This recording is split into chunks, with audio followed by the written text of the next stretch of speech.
Hello students, welcome back to next session. It is multi-pressure systems. In earlier session, we have seen evaporator and condenser pressure and its effect on COP, whereas now we shall see the multi-pressure systems and what are the advantages of it and what are the limitations of it we are going to discuss here.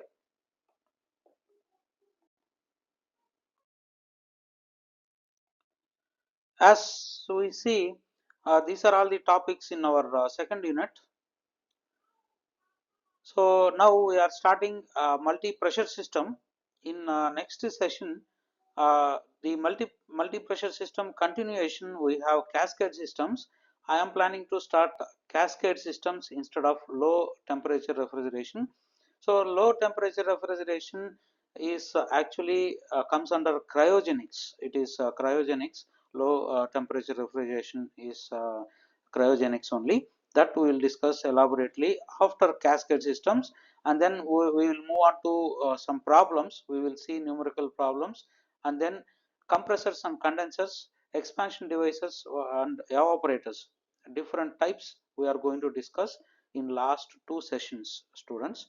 Now we will start multi-pressure system, and it is completely the different system where we are going to have intermediate stages that we are going to discuss.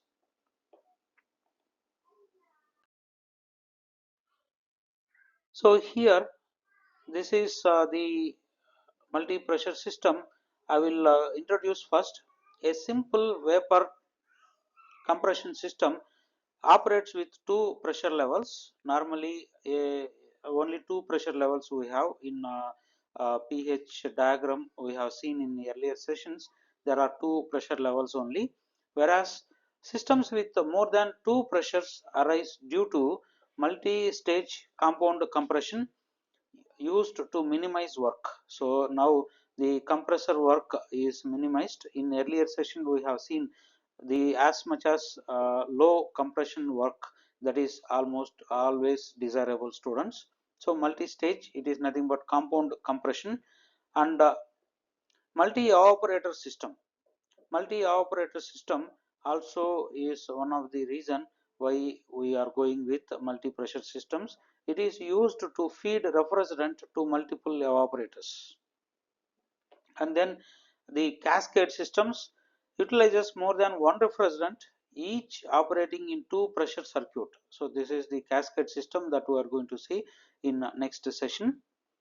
So multi-stage or compound compression, it is the topic we are going to see now, and then we will see multi-evaporator systems in the same session today, and we will move on to cascade systems. That is the next topic. I have planned it for next topic.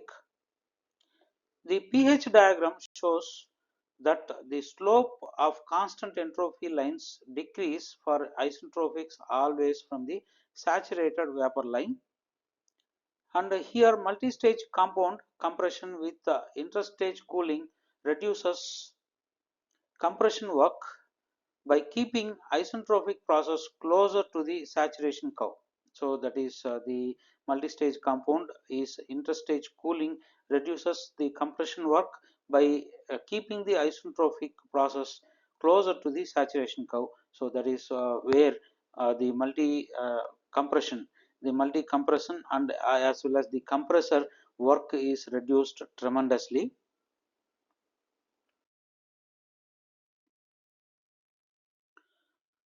So when is compound compression necessary? That is multi pressure systems are necessary. Here, when the pressure ratio between the condenser and evaporator, that is PC by PE, exceeds 4 or 5. So this ratio, when it exceeds 4 or 5, then it may be due to high condensing temperature.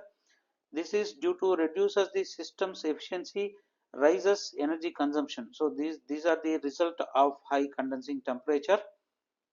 And low evaporator temperature. So low evaporator temperature always yields better refrigeration effect. As pressure ratio increases, the volumetric efficiency of a reciprocating compressor declines. So that is the biggest drawback. So above 4 or 5 we have to go with the compound compression only, that is multi-pressure system only. So now reducing the refrigerating capacity also. Multi-staging helps in reducing the power consumption. So ultimately it is reducing the compressor work and maintain refrigerating capacity at high condensing temperatures or low evaporator temperatures. So both are advantageous only. High condensing temperature as well as low evaporator temperature, both are advantageous. So methods of cooling between stages. So methods of cooling also should be provided.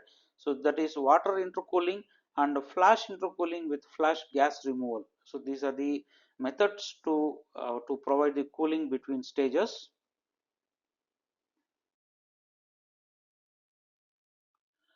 So first we will discuss the flash gas removal method. So this is the diagram.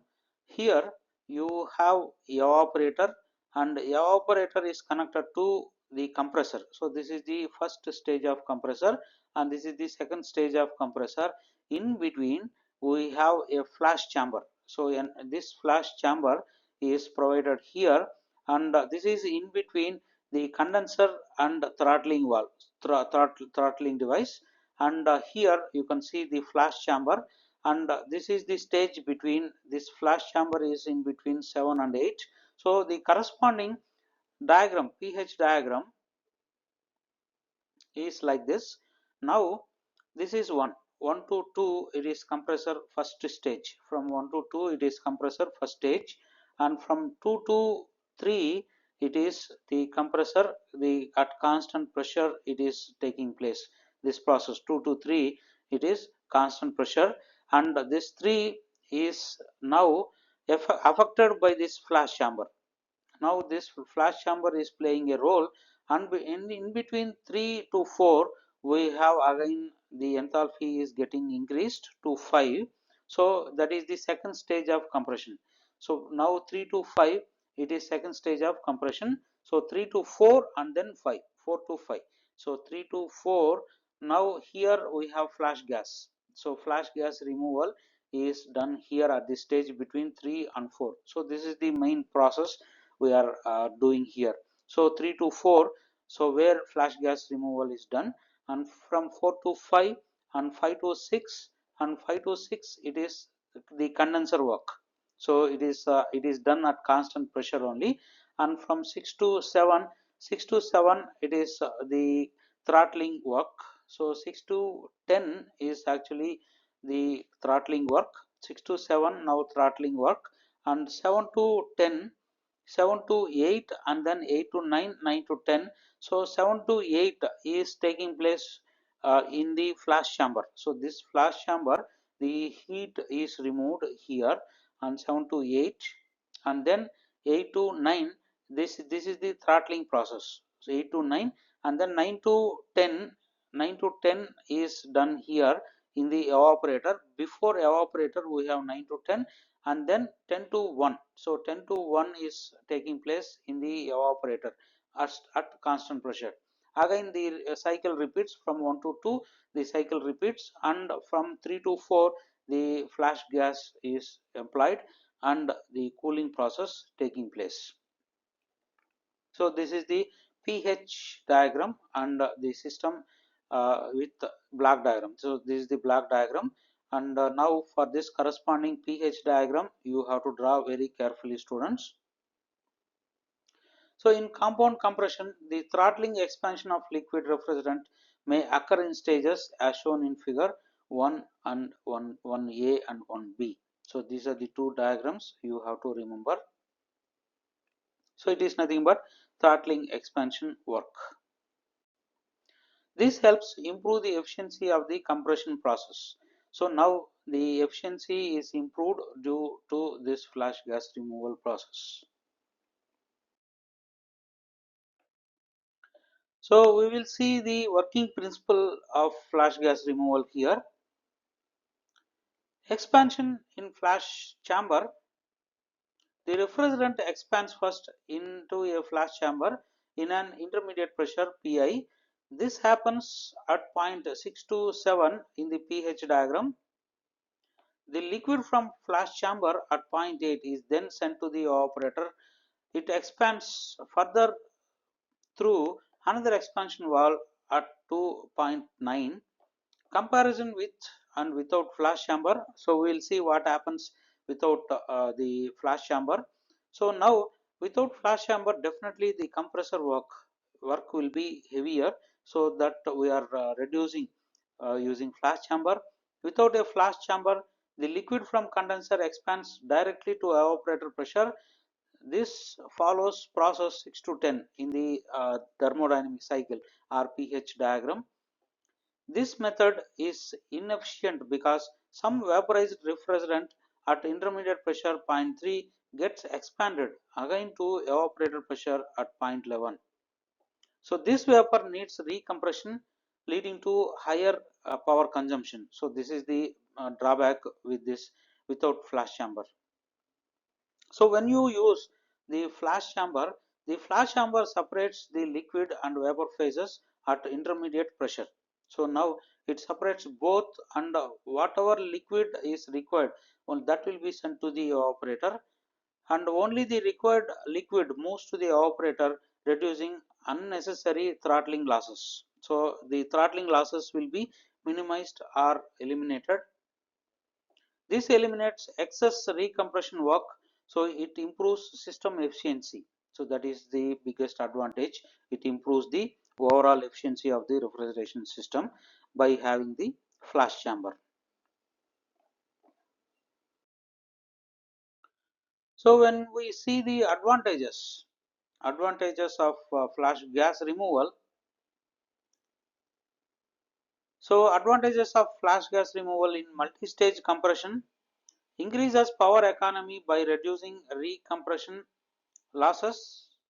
So here power consumption is very low, improves cooling efficiency by eliminating unnecessary vapor expansion, useful in all refrigeration systems regardless of refrigerant used.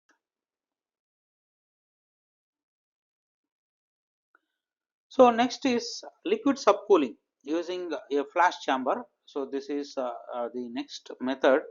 So here this is the in terms of mass, we can equate it.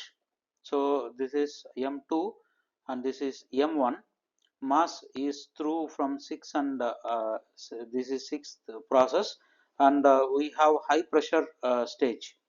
So 3 from 3 above 3 it goes to high pressure stage and it is to evaporator. So in between we have this flash chamber, the liquid subcooling system. It is the liquid subcooling system using a flash chamber. So in terms of mass, so this is done here, this is explained here. Another method to achieve the same effect as flash gas removal is to use flash chamber as a liquid subcooler. The liquid subcooler works by subcooling the liquid refrigerant through the evaporation of the liquid refrigerant inside the flash chamber. So evaporation is somewhat happening in the flash chamber itself. So mass flow balance in the liquid subcooler. So this is the liquid subcooler. So within this, mass flow balance is done here, and M1 is nothing but mass flow rate through the first stage. So this is M1 and this is M2. M2 is the mass flow rate through the second stage. So mass flow rate through the second stage. So here we have M2. And the thermodynamic states in this system are similar to those that we have discussed in the last topic, flash gas removal. The same thermodynamic cycle, or we can say pH diagram, holds good with this system also, except that the state of liquid entering the evaporator expansion valve shifts from 8 to 8 dash. So that is only difference. Otherwise the same diagram holds good for this process also.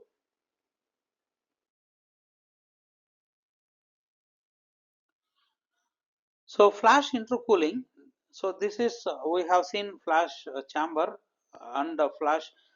We have flash intercooling. This is the flash intercooling process, and same the mass is considered here. So this is the pH diagram. So this is the pH diagram, and you can see the mass is happening. M1 is through evaporator, and M2 is through condenser, and these two are considered here. Otherwise, this diagram is very similar to that pH diagram that we discussed in flash gas removal process.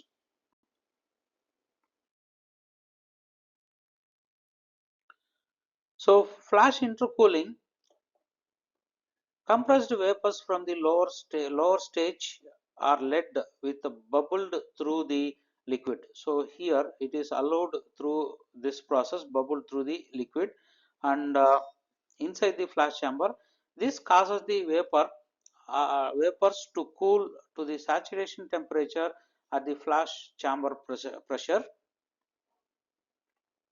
A part of the liquid refrigerant evaporates and moves to a higher compression stage along with vapors from the lower stage. So this is what happening in the flash gas chamber. A part of the liquid refrigerant evaporates and moves to higher compression stage along with vapors from the lower stage. Benefits of flash intercooling: it allows the higher stage compression to occur along steeper isentropic process closer to the saturated vapor line. So we have seen in earlier slide figures. So it shows that the discharge vapors from the lower stage at point 2 are cooled to point 3 due to evaporation of a part of the liquid refrigerant from the flash chamber at 6.6. So the vapors entering the high stage compressor, that is in terms of M2, that includes the vapors from the flash chamber, the vapors from low stage compressor, that is M1.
Now we will compare these two processes, flash gas removal and intercooling. So here flash gas removal is always desirable as it reduces recompression losses and improve efficiency. So this is the biggest advantage with the flash gas removal. Recompression losses are drastically reduced, and flash intercooling is beneficial only for certain refrigerants depending on their latent heat of vaporization and thermodynamic process properties. So choice of intermediate pressure. So here for minimum total work, the intermediate pressure is determined based on the stage pressure ratio. So this stage pressure ratio is calculated by the simple relation Pk by P naught to the power 1 by N, where you can see the Pk is condenser pressure, that is high pressure, P naught is evaporator pressure, that is low pressure.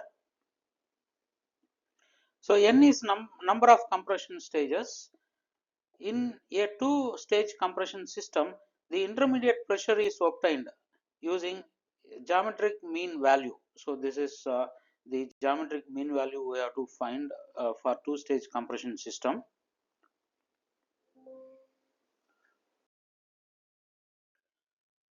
So refining the intermediate pressure choice. So the basic equation for intermediate pressure is equal to Pi. Pi is equal to root of Pk into P naught. So this formula applies only when complete intercooling to the initial temperature is possible. Real world considerations here: complete intercooling is not possible in refrigeration system as it relies on ambient water or air. The discharge temperature of the low stage is much lower than that of high stage. To reduce the discharge temperature of higher stage, the pressure ratio of low stage is increased, which reduces the pressure ratio of the higher stage. So that is, the pressure ratio of the higher stage can be uh, decreased by increasing the pressure ratio of the lower stage, that is the stage 1. Refined equation for intermediate pressure in refrigeration system is equal to Pi equal to the root of Pk into P naught into Ti by T naught. This accounts for the temperature variations between low stage and high stage compressors. Significance of intermediate pressure choice is the exact choice is not extremely critical. It is definitely can be selected or definitely defined. If the intermediate pressure differs from the optimum, the work required in one stage will increase while it will decrease in the other. The total work remains close to minimum. So this is the very good advantage here. The total work remains close to a minimum work only.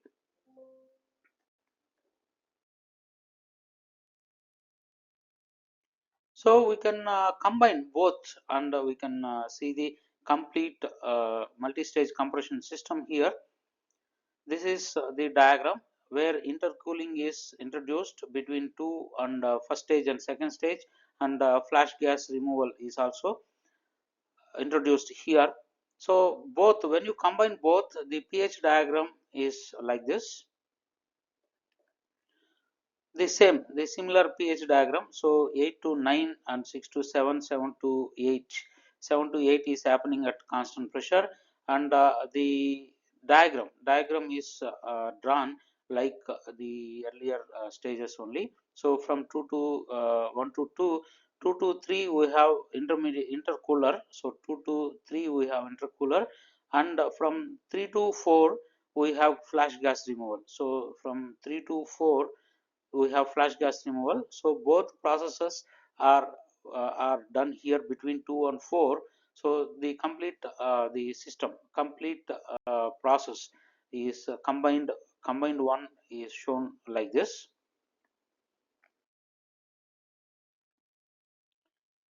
So system overview: a two-stage compression system with flash gas removal, water intercooling, flash intercooling, and its diagram representation is figure 4a, that is the earlier diagram, that is the schematic diagram, and pH diagram is 4b, and role of water intercooling is removes part of the heat from the low stage compression. So here part heat is removed from the low stage compression.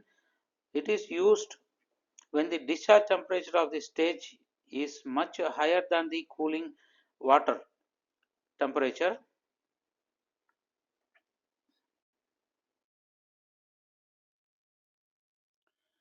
Next is we have seen the multi compression system, stage 1, stage 2, and the application of flash gas removal and intercooling. Now we will move to multi evaporator system.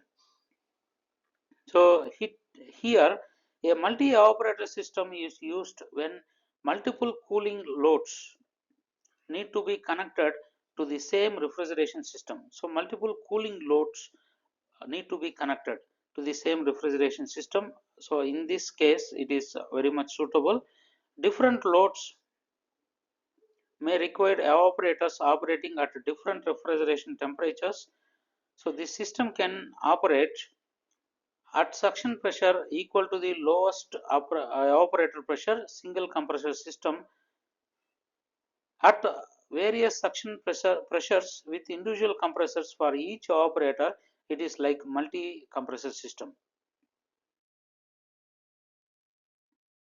So single compressor individual expansion valves are shown like this. So this is the evaporator 1 and evaporator 2. So it is single compressor is used with multi expansion valves or multi evaporators.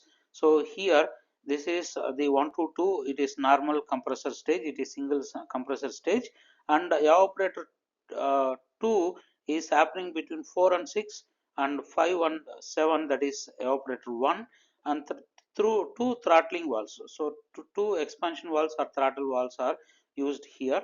The system with two evaporators and single compressor with individual expansion valves. So here the both evaporators are having the individual expansion valves. So that is the system construction here. A system with two evaporators, a single compressor and individual expansion valves for each evaporator is considered here. The schematic diagram is shown in 6A. Now this is the pH diagram. So this is the pH diagram, and this is the thing happening. So 4 to 5 and 4 to 6 is also happening, and 5 to 7. So these are the two evaporators are 4 to 6 and 5 to 7, 5 to 7, and now the throttling is happening between 3 to 4 and 4 to 5. So 3 to 4 and 3 to 5 as well. So operating principle: one compressor, two evaporators E1 and E2, individual expansion valves, and the back pressure BPV is used to regulate pressure differences. So the operation results in a pressure drop from high to low pressure across back pressure valves as shown in figure 6B. This increases the compression work since vapors from the higher temperature evaporator undergo unnecessary compression. So that is the other drawback here. The increased pressure ratio leads to a loss in operating economy. So mass flow rate equations are here. M1 equal to Q naught 1 by capital Q naught 1 by small q naught 1 equal to Q naught capital Q naught 1 divided by HR minus HS. So M2 is same manner we can define M2, and enthalpy at compressor inlet. The enthalpy of vapor mixer entering the compressor is H1 equal to, in terms of mass and HR, plus M2 HK divided by M1 plus M2. So work done by the compressor, the net work done by the compressor is M1 plus M2 into H2 minus H1. So single compressor, multiple expansion valves. A two evaporator single compressor system with multiple expansion valves is considered here. So this system schematic is shown in 7A and 7B, and operating principle in this arrangement: the flashed vapor at the pressure of the high temperature evaporator is not allowed to enter the low temperature evaporator. So that is the advantage also. So this restriction improves the system efficiency by reducing unwanted vapor mixing. To fully exploit this thermodynamic advantage, individual compressors for each evaporator would be needed. So now individual compressors can be employed instead of single compressor. Using separate compressors, it eliminates the throttle losses caused by back pressure valves. So refrigerating effect here, for the two evaporators, the refrigerating effects are Q01 equal to H3 minus H6 and Q02 is H7 minus H4. So this is the schematic. So here we have E2 and E1 multiple evaporators, and now we can see the throttle valve is from condenser is connected to throttle valve, and this throttle valve is connected to this throttle valve, and this evaporator 2 is getting from first the throttle valve, and evaporator 1 is having both throttle valves are applied to evaporator 1.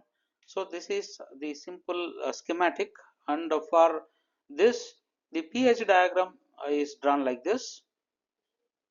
So starting from 1 to 2 it is compressor.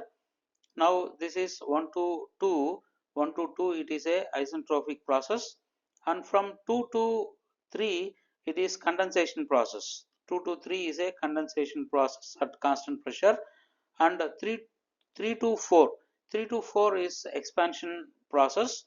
And now here this is the 4, from 4 it is from 4 we have through throttle valve another throttle valve to 6. So 4 to 5, 4 to 5 is intermediate state, and 5 to 6 is through throttle valve, another expansion is taking place here. From 6 to 8, so 6 to 8 is through the evaporator 1, as well as 4 to 7 it is through evaporator 2. So now this evaporator 2 from 7 to 8, 7 to 9, 7 to 9 is again expanded, and 8 to 1 it is again expanded, evaporated. So this is the evaporator process. So now this is the simple thermodynamic cycle for this system.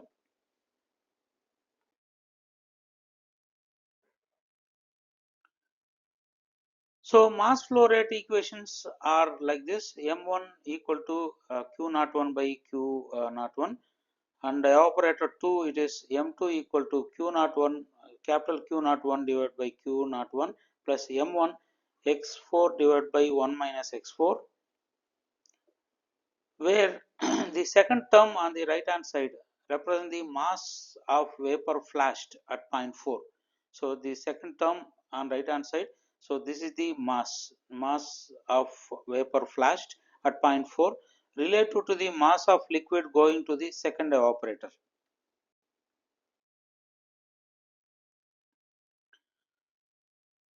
So individual compressors, multiple expansion valves. So here the objective of this system is to reduce total power consumption by assigning a separate compressor for each evaporator. This system also uses multiple expansion valves.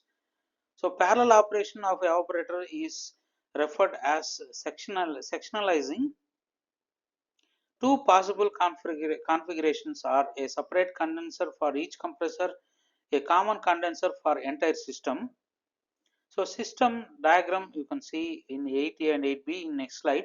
So two evaporators E1 and E2, individual compressors for each evaporator, multiple expansion valves. So the key benefits here, it eliminates throttle losses from back pressure valves. It allows better efficiency for maintaining optimal pressure conditions for each evaporator. It reduces the compressor workload also. So this is the system. So multiple evaporators with individual compressors. So this is the system. So system with two evaporators, individual compressors, and multiple expansion valves. So multiple expansion valves are used here. So it is also very similar to the earlier one. So here this is 1 to 2, 1 to 2 it is happening in with the two processes. So now 1 to 4, 1 to 4 is through M1, and 1 to 2 it is through M2. So 1 to 2 it is through M2, and we have intermediate state here 5. So now this 5 is combined effect of compressor stage 1 and stage 2, and that goes through the condensation process. So now from 5 it is through 2, it goes, it condenses in condenser, and it reaches the 6th point here, 6th point. So 6 to 7 it is expansion, and 7 to 8 it is constant pressure process. From 8 to 9 again it is expansion. From 9 to 3 it is again evaporator. So 7 to 1 is again evaporator. So this is simple thermodynamic cycle of the system, or pH diagram of the system. So individual compressors with compound compression and flash intercooling. So next improved version is when one or more evaporators operate at very low temperatures, individual compressors are used. So compound compression is implemented to enhance power savings. So the system features are multiple expansion valves, flash intercooling. So flash intercooling is having a flash chamber is maintained at pressure of the high temperature evaporator. So this allows intermediate cooling of the refrigerant before entering the second stage of compression. Reduction in compressor work, thereby increasing efficiency. System components, so that is in next slide I am going to show you two evaporator system. So compound compression, flash intercooling, these are the two methods employed here. So key benefits of this is it reduces power consumption by dividing compression into stages, enhances efficiency by lowering compression workload, improves refrigeration performance for very low temperature operations. So this is the system. So you can see here the intercooler is placed and multiple evaporators with individual compressors. So this is the system. For this, the diagram is drawn like this, same as the earlier diagram. Thermodynamic cycle is the same as earlier one. So in between intercooling is provided. So we have the intercooling is done between 2 to 3, 2 to 3. So 2 to 3 there is a intercooler is 3 to 2 to 3 intercooling is taking place. Otherwise the diagram is same as the earlier diagram.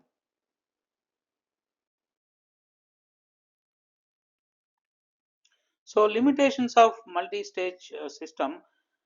So single refrigerant system, single refrigerant limitation. A single refrigerant is used throughout the system. The refrigerant must have high critical temperature, low freezing point to prevent system inefficiencies. So pressure issues. Operating pressures may become too high or too low when using a single refrigerant. So common refrigerants used in multi-stage systems include R12, R22, ammonia. Other conventional refrigerants may face challenges such as operating in vacuum at very low evaporator temperatures. So lubricating oil migration. So oil migration from one compressor to another can occur. So that is another drawback here. This can lead to compressor breakdown. So solution to this problem is to provide cascaded system. Cascaded system allows multiple refrigerants, and it eliminates all the drawbacks, setbacks that is caused by multi-pressure systems. So the limitations of multi-stage system can overcome by using cascaded system, where different refrigerants are used for different stages to optimize performance. So this is the topic that we are going to discuss in next session, students. It is again a simple topic where we are going to see different refrigerants used in cascaded system. So that is another important and simple topic that we are going to discuss in next session. So that's all for this multi-pressure system, and air refrigeration system I will take up afterwards, after completion of cascaded system. Later on, we will discuss numerical problems, and then we will move to the components: evaporators, condensers, compressors, and expansion devices. So types also we are going to discuss in detail. So that's all for this topic. The reference books are as usual. The CP Aurora is very good book. You can refer this book.